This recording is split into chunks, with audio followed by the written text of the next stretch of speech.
Welcome. I'm Sebastian Mahfood, and you're listening to WCAT Radio, the on-air wing of En Route Books and Media, bringing you the dulcet sounds of Catholic wisdom. Hello, and welcome to another edition of St. Paul's Letters to America. This is Ray Gerard. Today, we're going to be talking about liberation theology. For the last several episodes, we've been talking about the Amazon Synod.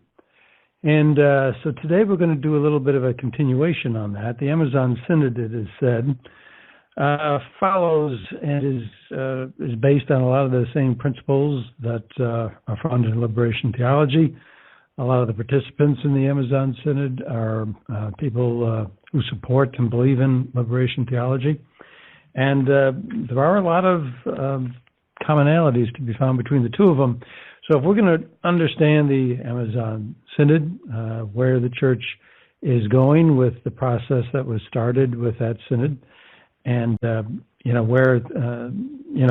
is the basis for the direction that the church may be taking in the areas discussed at the synod, well, then we need to understand liberation theology. We need to understand the philosophy and the perspective that underlies the thinking of the proponents of a lot of the changes that are being proposed for the church.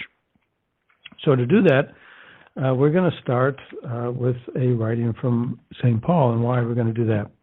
Well, that's because this is the program that imagines, what if St. Paul were alive today? What if he could write a letter to America?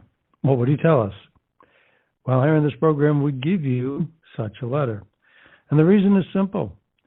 The writings of St. Paul are timeless. We don't have to invent a brand new letter. We can simply take a letter that he wrote 2,000 years ago and apply it today. Because if he were here today, he would write the very same type of letter.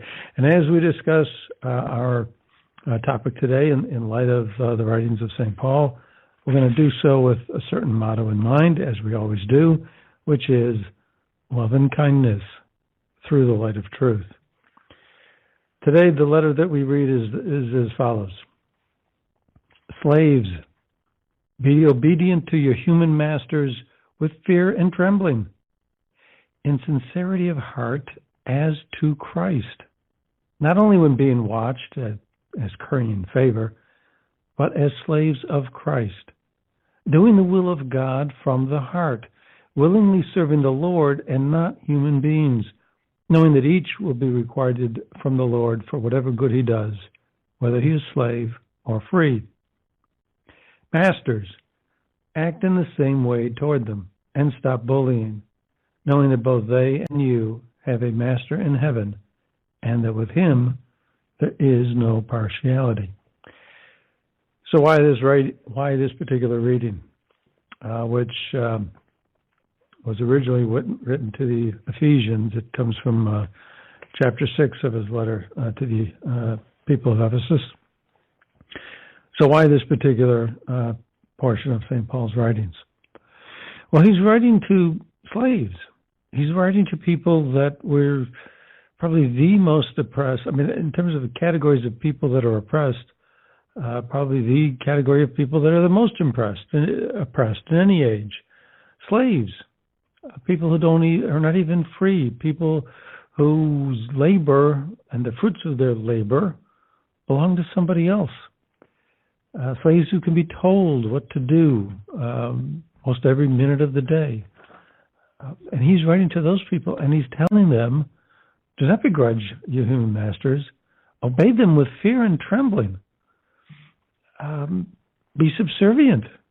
Accept the state in life in which you may find yourself. And why? Because when you're being obedient to some human authority, even if it's oppressive, what are you doing? You're serving God. You're not serving man. Do not take a human-based outlook on things, but offer up all your sufferings, all that you may do, all your labors, all your work, offer them up to God. Be obedient. Don't don't begrudge your situation as if, God gave you a bad deal in life. Why did he, create you or put you in this position? Accept it, and accept it with peace, because the important things are really not of this world. I mean, Mother Teresa of Calcutta, for example, lived in poverty conditions herself. She didn't do with much. She lived a very austere life. And we regard her as a saint. We regard her as somebody who achieved a certain closeness with God. We regard her as someone who had such a great effect on the world. A little woman, small in stature, actually in physical height, very small, but powerful in voice.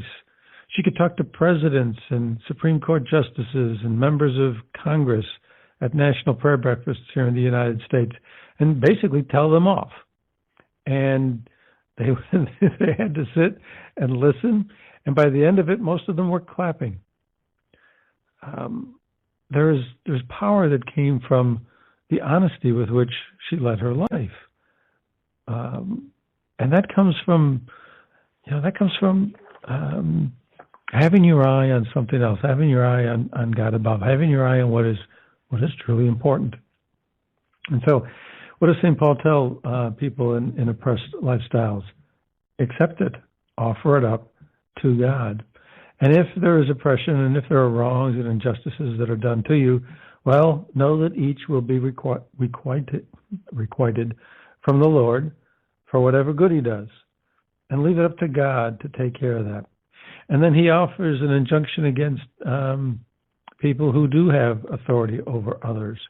And he tells masters to act in the same way towards them, towards your servants, knowing that both they and you have a master in heaven, and that with him there is no partiality. So, obviously he's telling other people, to realize the fact that there is a God in heaven too, and act accordingly. So it's basically a message of peace. He's telling these people who are masters, don't have your eye on simply the human goals. Don't try to get every ounce of labor you can out of a given individual so that you can get a few more pennies or dollars at the end of the day. Don't focus on those things. Instead, focus on God and, what he would will you to do. And, that would inevitably lead you to respecting and treating other people with concern and kindness. So it's the same message basically to both. Be at peace. Don't let human and materialistic concerns get the best of you. Same message to both. Don't let the worldly concerns get the best of you. Well, that is something very different from what is found in liberation theology. So let's take a look. We mentioned that liberation theology is the backbone for a lot of what led to and affected, according to many observers, affected the participants in the Amazon Synod. Why is that? Why would they say that?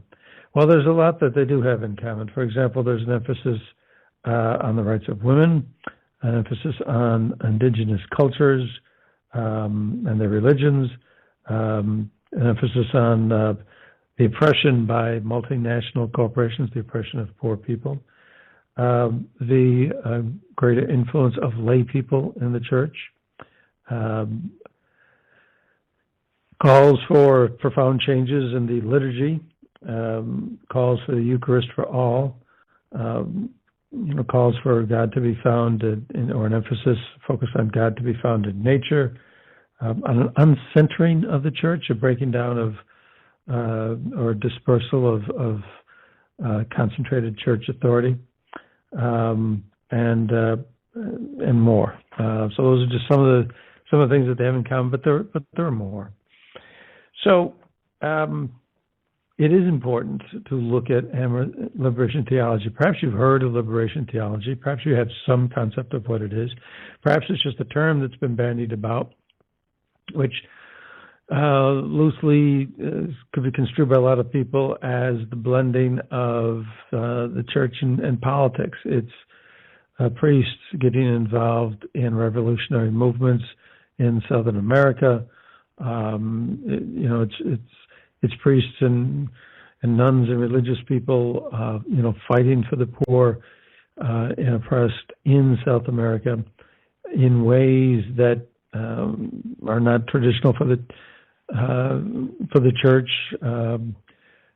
Obviously the church got involved in wars and violence during the Middle Ages and such, but for the most part, for example, if you look at the origins of the church, the very beginnings of the church, if you look at the church fathers, if you look at, for example, the last, century or two before, you don't look to the Middle Ages, but look to the modern era, except for the very recent past, you'll find that, the church at least proclaims that it should not be involved in politics and should not be involved in violence, that it should be, it should concern itself with religious affairs, with spiritual affairs of the soul of the individuals, and that, as is frequently said in this country, there should be a certain separation between church and state. The church will take care of the person, and the state will, take care of governmental affairs. If you think that, liberation theology is simply church and politics being blended together, somehow being rationalized for the church to get involved in politics. If you've heard the liberation theology involves communist or socialist ideas, and you don't really understand why or why people say these types of things, well, we're going to be exploring that. And the way to do this, I think, is, or to give perhaps let's put it this way, to give a good idea of liberation theology, let's simply compare it with some fundamental beliefs of the church, fundamental traditional beliefs of the church. Like what?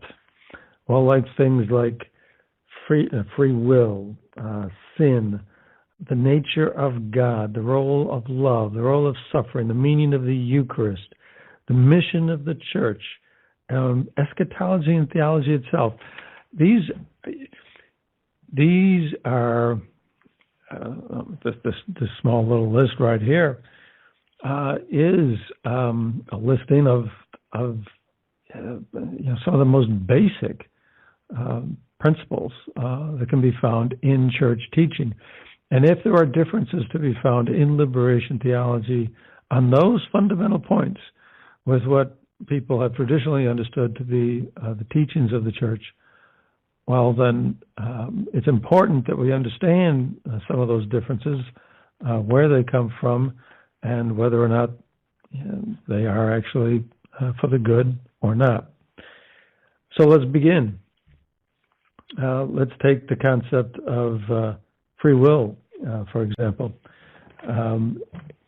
Let's see. We're going to, for all of this discussion, actually, we're going to be referring and making references to a book entitled A Theology of Liberation by Father Gustavo Gutierrez.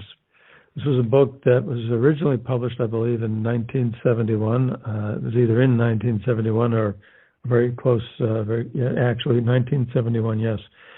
Originally published in 1971, and it is regarded by many, if not by a consensus of people familiar with liberation theology, as the Bible of liberation theology. It was the book that originally laid out all the basic precepts of liberation theology. So let's take a look at what Father Gutierrez has to say about freedom and free will. He says that freedom, he talks about freedom as a historical conquest. He says real freedom is not taken without a struggle. Now all we have to do is take a look at those words and compare them with the teachings of the church. The teachings of the church are very simple on this subject. Free will is a gift from God. Father Gutierrez talks about the fact that real freedom is not taken without a struggle. that seems to directly contradict the notion that free will is a gift. It's a gift from God. And why wouldn't free will be a gift from God? If we do believe in a God who created us, well, then we owe everything to God. Then everything is a gift from God. But no, according to liberation theology, freedom, real freedom, is only taken, and taken with a struggle. Also, let's see another reference that he makes on this subject. He says that the historical plan, the utopia of liberation, as the creation of a new social consciousness and as a social appropriation, not only of the means of production, but also of the political process, and definitively of freedom. He talks about the historical plan. So both of his statements that real freedom is only taken with a struggle, and that the historical plan includes a social appropriation of freedom. What's he talking about? Well, it's essentially a Marxist viewpoint of history. The book, Theology of Liberation, the book is based on and talks over and over and over again about the role of history and the role of man in history. And history is essentially, and this is a Marxian concept, history is essentially a story of the progress of man. And that it is a progress towards freedom. It is a progress towards a more just society, a progress towards a society where the lower classes, the oppressed, finally receive justice. They receive a more fair share of the fruits of their labor. Just in this reference I just gave you earlier, he talks about social appropriation not only of the means of production, but of freedom itself, the means of production. So again, we see the Marxist influence here. The working classes, this is all based on class struggle. The working classes have to take over the means of production, and what's going to result from it is supposedly a more just society. And in Father Gutierrez's terms, what that will do is that it will reduce oppression, and oppression is sinful, so it will reduce sin. It will produce more fairness, more equity between people. It'll produce more communion between peoples. There'll be, people will be on a more equal footing, and it will increase the fellowship that people have with one another. So while you're achieving social justice, at the same time, you're also achieving a sort of spiritual progress that can be found with, fellowship and love between people. And that is, in a very short form, the thinking of Father Gutierrez. It is essentially a view of history as human history, history that is wrought and decided and determined by human action, and that progress will be made in history when man determines to do and take actions that create a more just society. Well, then we'll have a better world. It'll be progress towards a better world, a world that is better in terms of a more fairer distribution of material wealth, material goods, and the goods of this world. Which, of course, if we just simply go back to our writing from St. Paul with which we began, we can easily see that the focus here is on the material world, whereas with St. Paul, it is not. In fact, it's the opposite. St. Paul says, be satisfied even if you're in slavery. So you couldn't have views of the role of material goods, material wealth, the goods of this world, you couldn't have more divergent views, and we're only getting started. Let's just pick something else. Well, how about I don't know, maybe the meaning of life? Well, if you were to take a traditional Catholic view of the meaning of life, it might be something that you could say as simply as just a living of your life so as eventually to be allowed to be in union with God. It's life is a journey towards union with God, and if we live our lives properly, that's in fact what we will achieve. In the words of St. Paul, we will be co-heirs. Co-heirs to basically we'll be adopted. We were, as a matter of fact, in the words of St. Paul, we were designed before we were created, designed by God to be co-heirs, to be adopted into His love, to live in eternity with God, with Christ.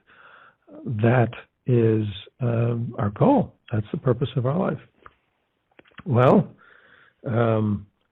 for Father Gutierrez, maybe we don't know that yet, because he says that we must search the gospel and search the gospel message for the answer to what Albert Camus constitutes the most important question facing all persons to decide whether life deserves to be lived or not. Now, it could be argued that Father Gutierrez is saying, well, we know what the answer is. But Albert Camus, the atheist Albert Camus, the existentialist Albert Camus, who asked this question, well, whether or not life deserves even to be lived is the important question everybody must answer. But yeah, we must use the gospel to answer that question, and we can answer it. And so there should be no problem with what Father Gutierrez says here. But is that really what he's saying? Or is that just simply spinning his words if we interpret it that way? He says we must search the gospel message for the answer to this question. Not that we have it. We must search it. Not that we must explain it, but we must search it. Well, don't we already know? How can we not already know?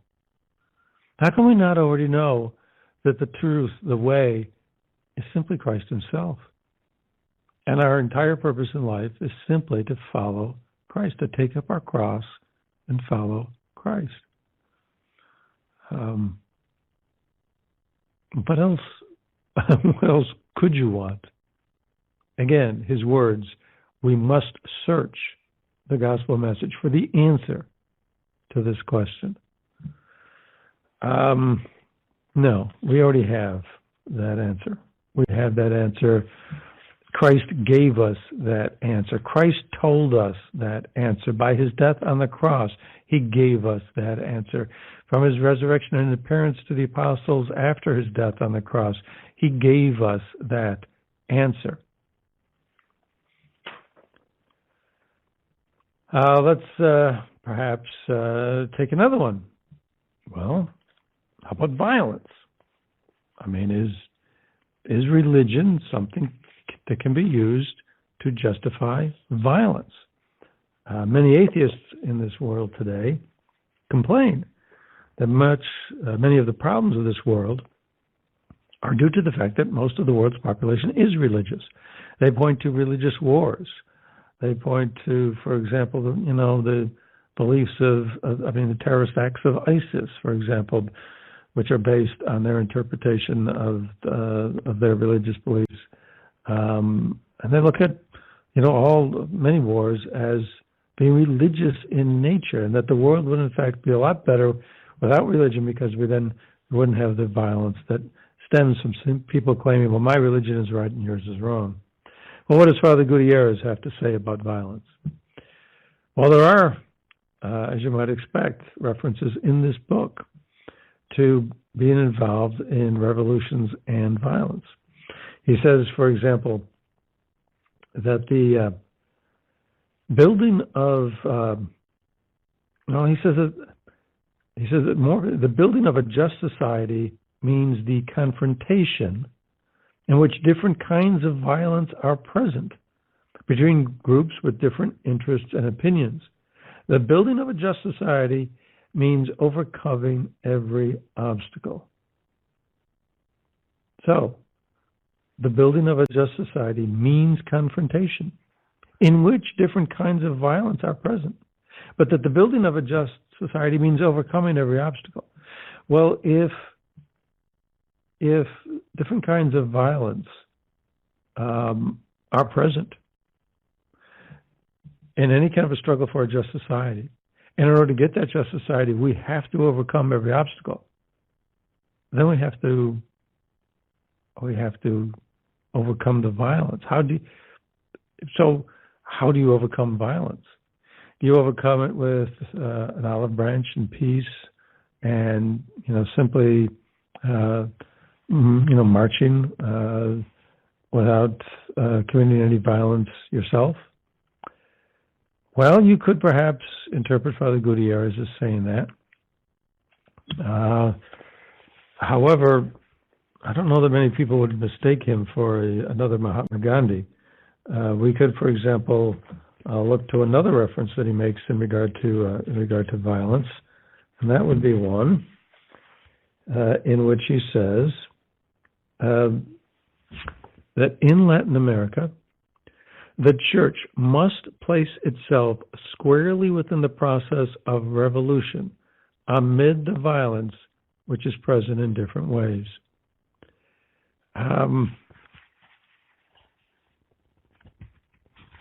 So he says the Church must place itself amid the violence.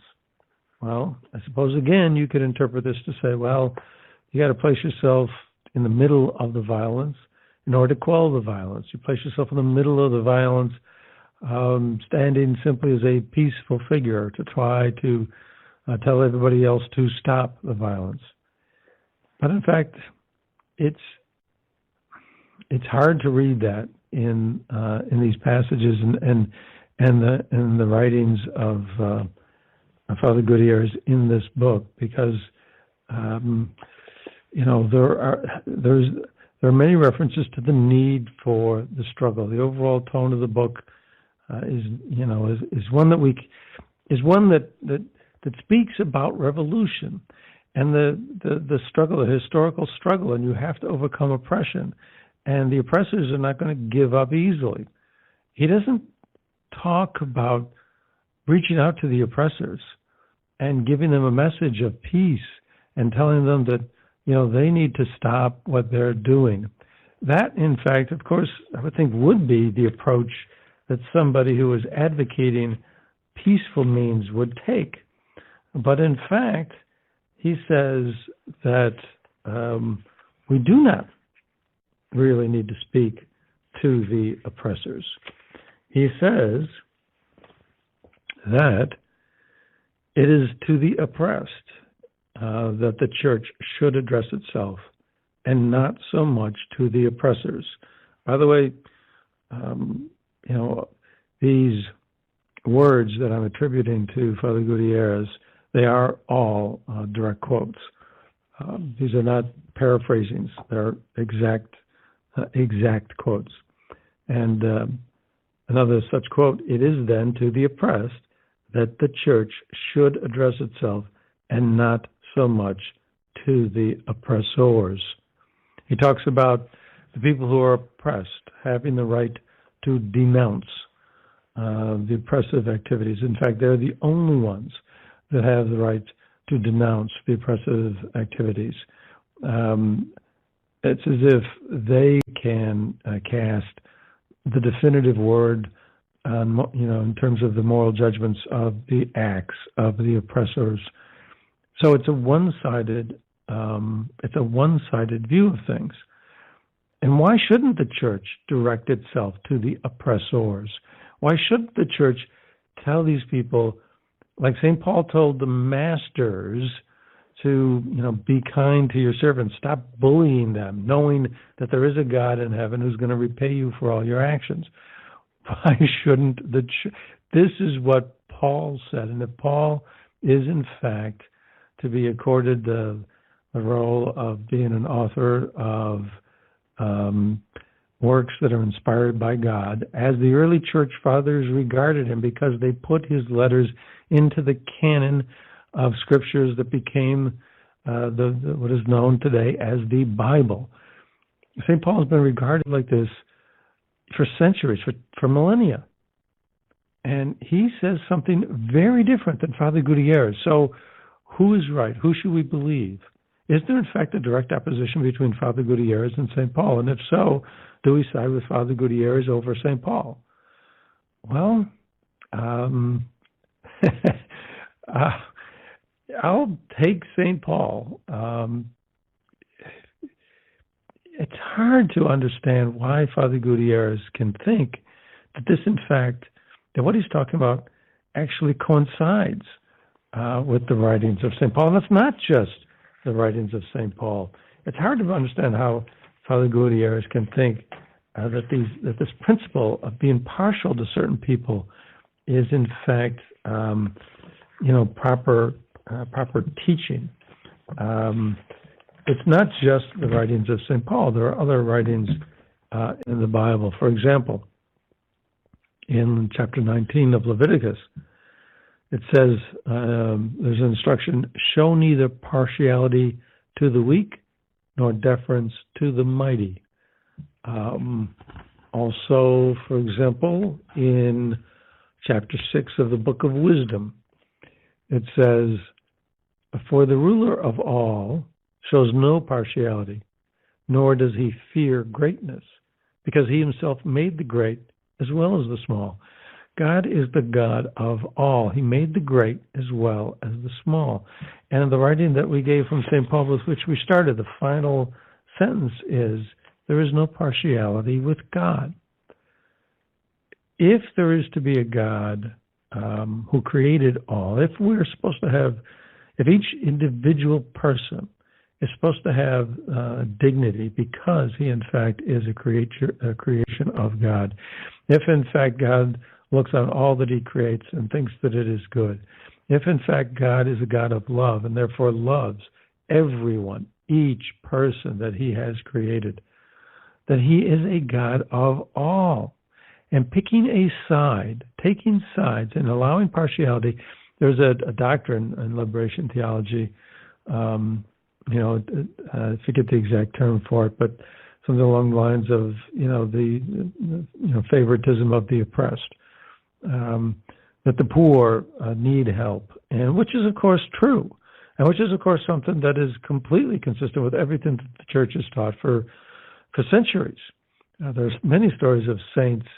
Well, we just mentioned St. Teresa of Calcutta to start earlier on in this program, and what she did working among the poor and the people who live in poverty. It has always been a hallmark of the church to believe in charity, the need for charity, the virtue and the benefits of charity. But to say, but to allow ourselves to favor the poor that need charity over others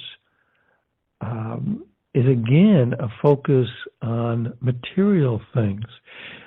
There's a reason why the church believes that we should, also direct our words and exhortations to the oppressors, because they perhaps need more spiritual aid than the people who are oppressed. When it says that God looks with favor on the poor, what does that mean? It means that, in the next life, Paul talks about this, there's a God who's going to requite everybody for their actions. Well, where do you think that requiting takes place? It's going to take place in the next life. There's the story of Lazarus. Jesus tells the story of Lazarus, and he's in the fires of Gehenna, and he's asking for just a drop of water to quench these fires, and he can't get it. And there was a beggar who was on the other side of the chasm, was in heaven, was with Christ. And this beggar who Lazarus had, walked past or walked over every day, never giving him a second thought, never giving him a handout, never giving him money for food, never lifting a finger to help him at all. Every day he walked past this man, stepped over him, disregarded him. And there is Lazarus in heaven, in the joy of an afterlife with Christ. And Lazarus is in Gehenna among the flames, and he can't be helped. And this comes from Christ. So if we're supposed to be practitioners of a Christian religion, how are not the words of Christ what we would consider to be the most important? How would we dare adopt positions that might conflict with things that we've learned directly from Christ? So this idea of being partial to people, it is not consistent with a God of all. It simply is not. What else? Let's take, for example, the mission of the church. Father Gutierrez talks about the mission of the church itself, and talks about the reason for the church being one. It's to promote fellowship. He says the work of people in history to attain this better society. He says this work, which creates a profound human fellowship, gives the church its reason for being. The church is supposed to, according to liberation theology, take a role in politics. At one point, he talked about politics as grafted on the eternal. But the church is supposed to take a role in politics. It is supposed to take a role in establishing social justice. And if in order to establish social justice, you have to overthrow or rebel against oppressive governments, well, then so be it. The church must get involved and aid those efforts amid the violence. And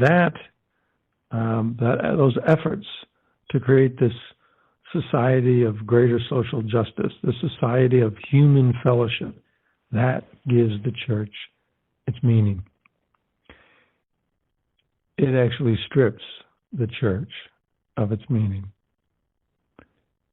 The church has as its mission to lead people to God. That's all that matters. Winning victories on this earth mean nothing. They mean nothing. What does Paul say at one point where he talks about having lost everything, and he considers it all as nothing?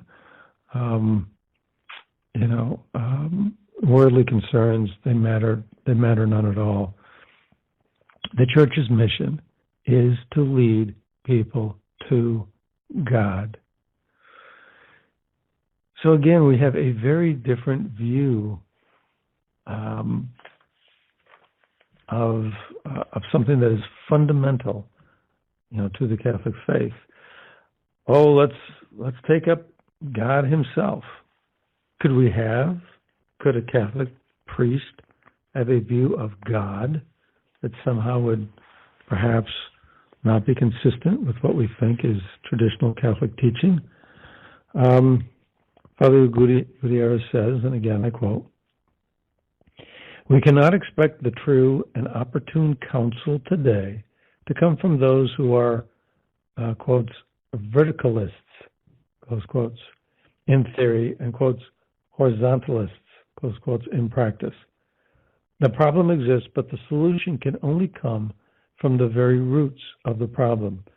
It is where the enunciation of the gospel seems to border on submersion into the purely historical realm. To evangelize is to incarnate the gospel in time. So we cannot expect good counsel, good advice, sound theory for the actions we should take in our lives. We cannot expect the true and opportune counsel to come from those who are verticalists, who are vertical in nature, who are looking heavenward. No, we've got to look to people who are horizontalists, The people who are only horizontalists in practice, they're not horizontalists in purpose.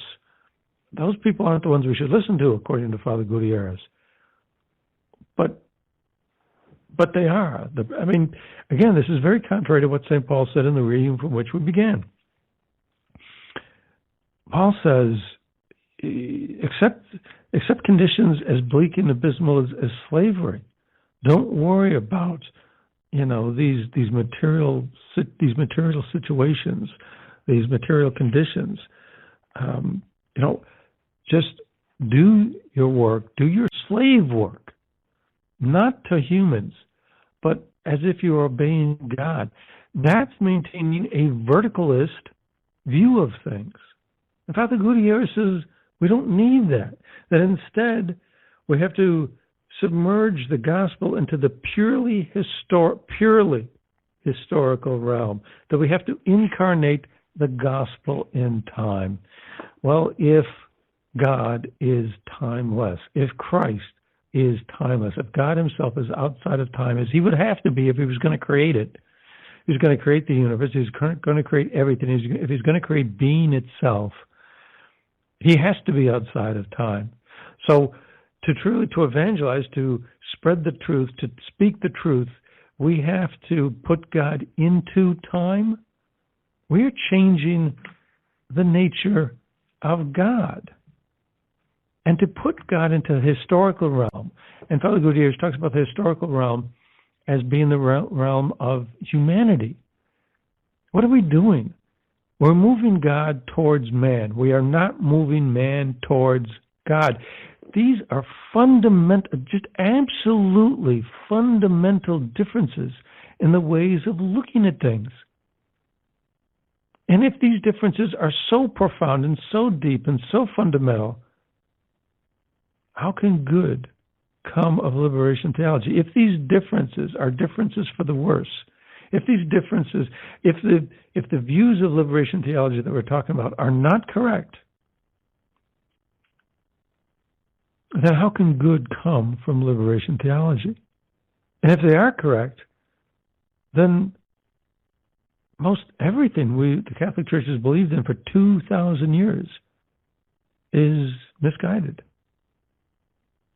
And if the Church got those beliefs from Christ, then either they did so in error or Christ was misguided.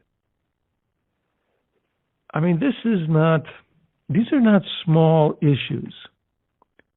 These issues are as dramatic as can be imagined. And if people don't understand liberation theology, and if liberation theology is behind the Amazon Synod and behind directions in which certain people want to take the church, then it's important we know about them. So let's see, we covered the church, we covered God, we could cover love, we could cover suffering, we could cover the Eucharist. As with our programs on the Amazon Synod, there simply isn't enough time to cover everything. Secularization, there's a view on secularization. I'd love to get into that. Well, let's take the Eucharist. It is perhaps my favorite subject to talk about, my favorite subject to meditate and think on. It is, as the Catechism explains, the source of the Catholic faith, and it is the summit of the Catholic faith. It is the Alpha and the Omega. So what does Father Gutierrez have to say about the Eucharist? He is a Catholic priest. Could he say anything but that the Eucharist is in fact the real presence of Christ? St. Paul says, do we not all partake are we not all members of the same body? Do we not all partake of the same blood and the same bread? Is not the Eucharist real? The Church has maintained that it's real for millennia. Could a Catholic priest say something different and still say that he is preaching the good words, the good word of the Catholic faith? Well,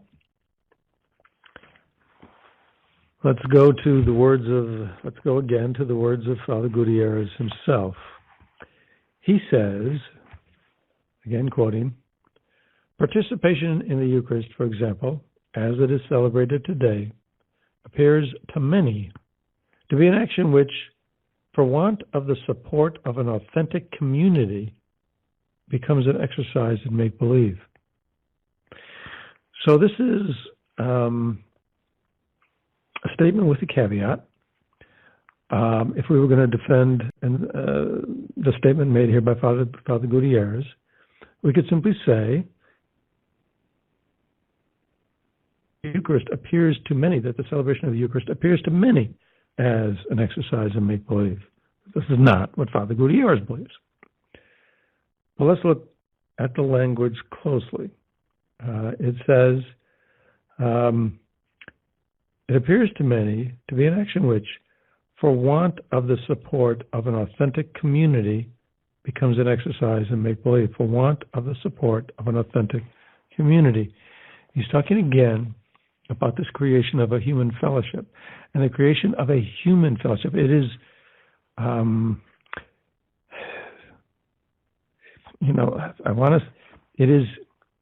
it seems as if it is not God-directed, or at least not God-directed enough. Remember, this book just talks over and over again about the need for human fellowship, that basically, that salvation is, in effect, human work. I can't really put there's a quote that I've got from him on that very issue, but I can't locate it quite at this particular moment, so I don't want to pretend like I know exactly what he says on it. But the whole gist of his teaching, his book, is that human history, working towards human progress in a human world, this is what we need to be, and that's where we find human fellowship. And then unless we have that, then the Eucharist is make-believe. Well, wouldn't the Eucharist be more than make-believe in an unjust world?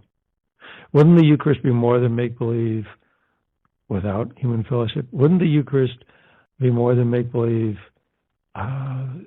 if just, one sinner partook of it? It would still be Christ. It would still be Christ reaching out, body, blood, soul, and divinity. Christ in his real sacrificed and resurrected presence, coming to us, staying with us to the end of time like he promised. Well, we're not done with what Father Gutierrez says on the Eucharist. He also makes a reference to this. He says, "We live on the verge of human epiphany, anthropophany. History is no longer, as it was for the Greeks, an anamnesis, a remembrance." Now, why is that word significant? The word anamnesis actually describes a part of the Mass in which the priest recites the words of Christ from the Last Supper, which Christ said, "Do this in remembrance of me." And the teaching of the Church on this subject is that this was, when Christ said this, he was saying this at a Passover supper. The Last Supper was a Passover dinner. And people of Christ's time believed that they could share in the grace given by God to their ancestors at the original Passover in Egypt before the Exodus, if they remembered the Passover, if they not just bring it to mind, but more than that, remembering, remember is a deeper concept than that. It's a spiritual joining with your ancestors. It's a joining through prayer. spiritually with the ancestors. And if this remembering was mixed with prayer, you could, in fact, become united, through God, with the grace extended, to their ancestors, and then, also be receptors of the grace of God. And so when Christ said, "Do this in remembrance, in memory of me," he was using the exact same words, I believe, that they used in Jewish rituals to signify this unity. And that is why this term anamnesis is applied to this particular part of the Mass, because it's believed that, because the priest recites those words, because the priest recreates what happened at the Last Supper, what is taking place is that we will also become spiritually united with, what took place at the Last Supper. We will become spiritually united with Christ himself. So it's a very important part of the Mass. And when he uses that word anamnesis to a priest who is trained in the Mass, it's not something that one would think is simply a coincidence. And he says history is no longer, as it was for the Greeks. Well, of course, the Greeks, the original translation of the Old Testament was in Greek. The language of the Mediterranean at the time of Christ and Paul in large parts of the Mediterranean world was Greek. Even in Rome, Greek was spoken. History is no longer as it was for the Greeks, an anamnesis, a remembrance. So history, again, human progress, human history, the story of the human race on this earthly world, that history is no longer a remembrance. He talks elsewhere in this book about people not living for the present, but living for the future. And many of the saints talk about to achieve peace, to have Christ dwell in our heart. We don't worry about the future. What is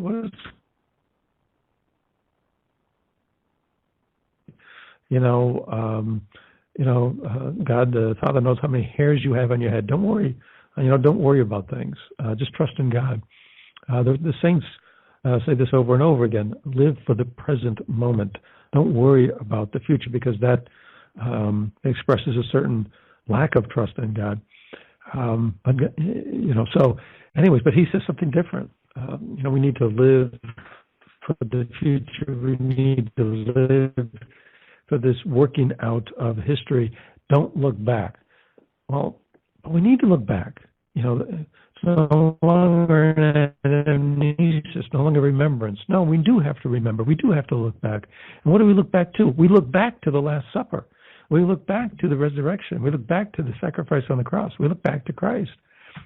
Again, it's just, on so many levels, the differences seem so profound. There's in fact an entire section of his book that's devoted to the Eucharist, and most of it deals with human fellowship. There is no discussion. What's most noticeable in that section is what is not in that section, and what is most noticeable is the fact that there is no discussion of the body, blood, soul, and divinity of Christ in the Eucharist. There is no discussion of the real presence of Christ in the Eucharist. Well, if Christ is in fact the source and summit of the Catholic faith, is in fact the Alpha and the Omega, if he is the truth, if he is, why? If he gave us this marvelous gift, if the Last Supper is connected to Good Friday and to Easter Sunday, as it most surely is, if all these parts of the Paschal mystery are in fact connected, there's a reason for the Last Supper. There's a reason he gave us the Eucharist. There was a reason he wanted to stay with us to the end of time. And to not talk about the Eucharist as part of the real presence, again, it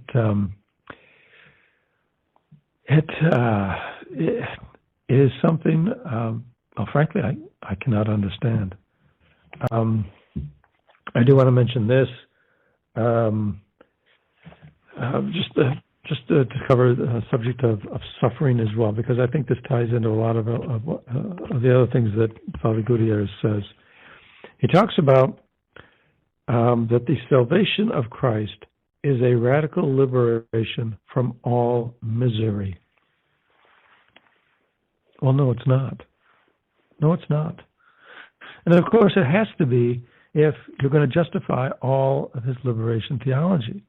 If you're going to justify this struggle amid violence to achieve social justice and overthrow the oppressors, you have to think that, yeah, there is a purpose in avoiding oppression, human misery.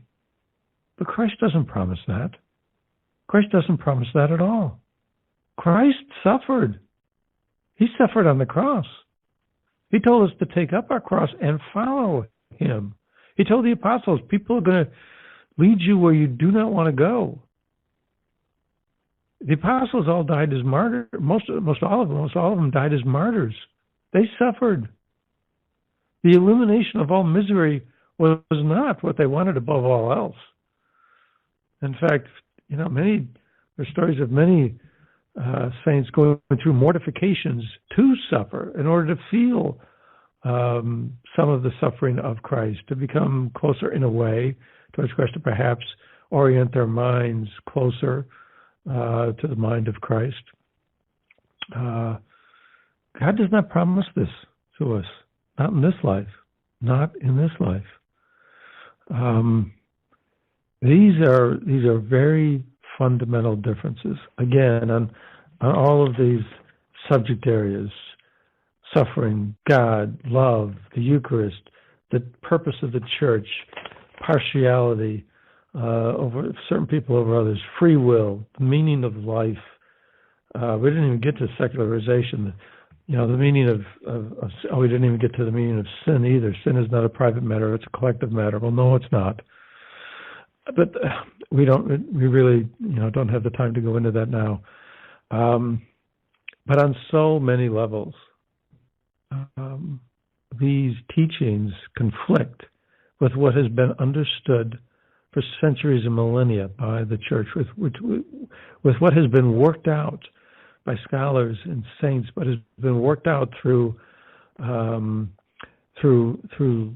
use of faith and reason, through revelation, through the magisterium of the church, through so much. If we're going to look at history, why does not all the history of the church up to this point count? The understanding gained from all that history of so many people pondering these things and praying on them, why does that not count? If these things are so different, and they are, then we do have to be seriously worried about this. And the fruits of this, if the foundations are so wrong, the fruits will also be wrong. Well, we have perhaps, I hope, given you some of an insight into what liberation theology is about, what it believes. And so we hope that this has been of interest. We're glad that you joined us. We thank you for joining us. And we hope you will join us again. Until then.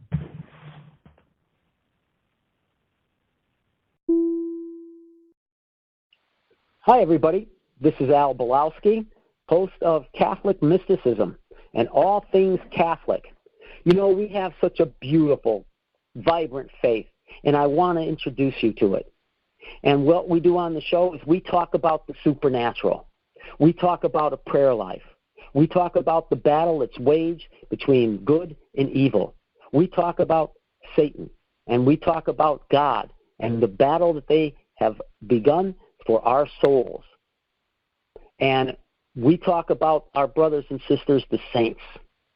And we want to get you into this wonderful supernatural aspect of our faith, where we talk about miracles of the Eucharist, where we talk about Our Lady's apparitions at Fatima and Lourdes.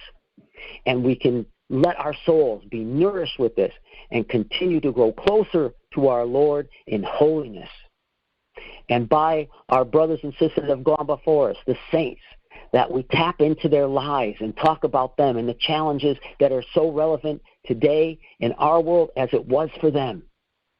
And we use this to become closer and closer to our Lord, because we are spiritual beings, and He has given us this great gift of His church to nourish us with His sacraments, especially in the Eucharist, and confession and confirmation, and all the beautiful things of our faith that lead us closer and closer to Him. So I hope you'll tune in for Catholic Mysticism, where we will try, you and I, together, to grow closer through the Holy Spirit to our Lord Jesus Christ. God bless. We hope you enjoyed the program and will join us back for another show on WCAT Radio. This is Sebastian Mahfood. Good day.